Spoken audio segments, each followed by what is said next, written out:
Alguma vez parou para pensar como seria a nossa vida se de um momento para o outro a internet deixasse de existir? Pois bem, hoje vamos falar de um livro que, há muitos anos, foi a internet da sua época e que teve de travar uma verdadeira batalha para poder existir. Esta é a incrível história da enciclopédia. Ora bem, vamos lá imaginar este cenário.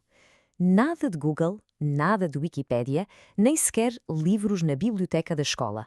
Para se aprender alguma coisa, era preciso encontrar alguém que soubesse e que estivesse disposto a partilhar esse conhecimento. A informação era um privilégio, não um direito.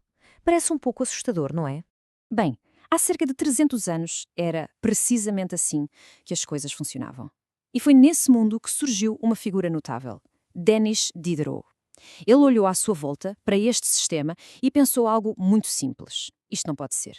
O conhecimento tem que pertencer a toda a gente.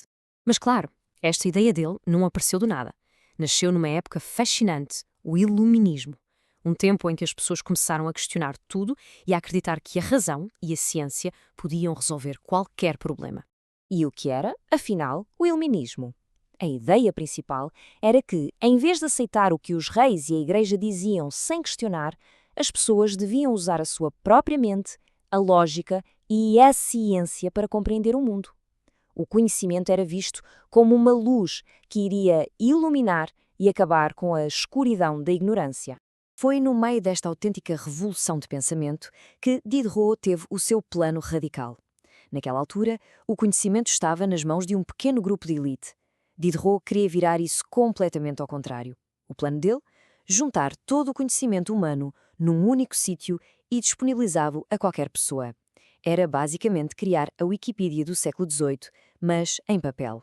A ideia era absolutamente genial, sem dúvida, mas pô-la em prática, isso foi uma missão verdadeiramente monumental. O projeto consumiu mais de 20 anos da vida de Diderot. 20 anos? É mais tempo do que a maioria dos jovens tem de vida.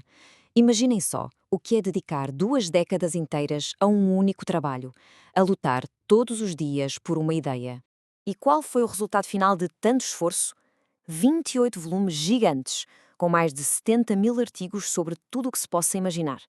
Pensem numa estante inteira cheia de uma só obra. Era algo nunca antes visto.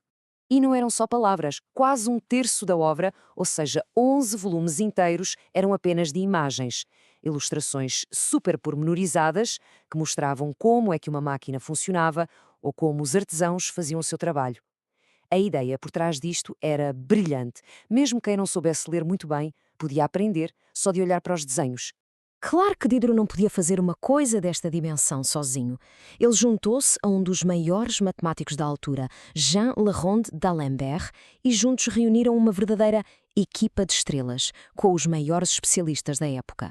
E essa equipa deram o nome de enciclopedistas. Eram mais de 100 pessoas, os melhores dos melhores em cada área. Filósofos, cientistas, médicos, engenheiros, artistas, todos a colaborar para construir a maior base de dados de conhecimento que o mundo já tinha visto.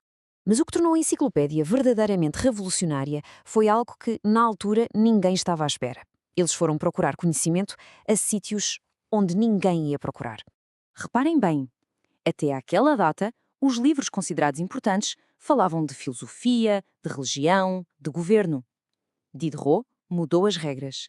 Ele argumentou que saber como se fabrica vidro ou como se constrói um relógio era tão importante como discutir filosofia.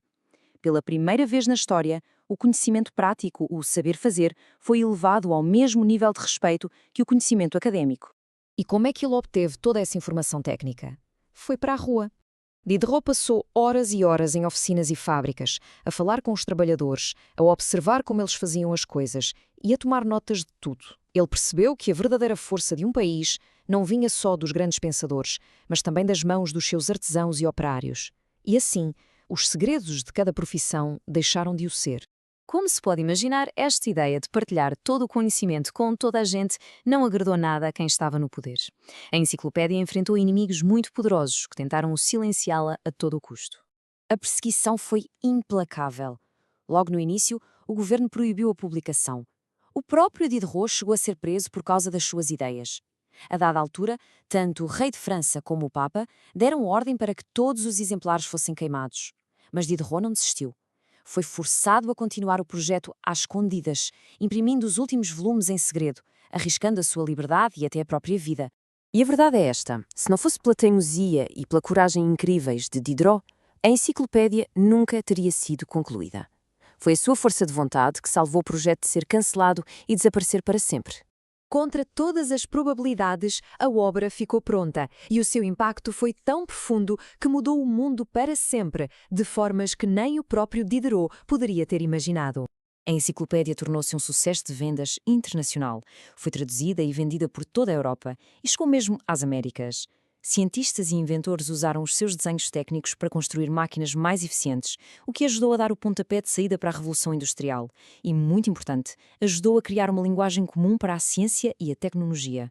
O legado da enciclopédia chega, literalmente, até aos nossos dias. A forma como organizou a informação serviu de modelo para os manuais escolares. A ideia de que o conhecimento devia ser para todos inspirou a criação de bibliotecas públicas. E a sua missão central, juntar todo o saber humano, organizá-lo e interligá-lo, é no fundo a mesma ideia que está na base da internet e da Wikipédia. A grande lição da enciclopédia continua, por isso, a ser perfeitamente válida. Diderot provou que, quando se dá às pessoas acesso livre à informação, elas tornam-se mais capazes, mais criativas e, como resultado, a sociedade inteira progride. O que nos deixa com uma pergunta para os nossos tempos. A batalha de Diderot foi para nos dar acesso à informação. A nossa batalha hoje talvez seja outra. Com um universo infinito de informação a um clique de distância, como é que aprendemos a distinguir o que é realmente importante daquilo que é apenas ruído? É uma boa questão para se pensar.